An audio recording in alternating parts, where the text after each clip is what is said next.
Come to Dubai, mano-mano ang labahin. Sira ang washing machine namin. So, kailangan ko magmano-mano ng banlaw. Yan, di ba? Sobrang init. Oh. Yung aking kumot, sinampay ko na, tumutulo-tulo pa. Basang-basa pa yan, no? Basang-basa ang sahig ng aking yung kumot. Dahil hindi kayang i-dryer.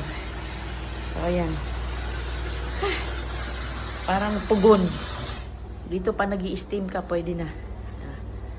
Diba? Bagong ligo ka. Tapos, ayan. Pawis. Pawis is real. Bawas-bawas taba din pag may time. Yun yung aming ano dito. Kaya sobrang init nito. Ay, naka. Napakainit ito. Sobrang init.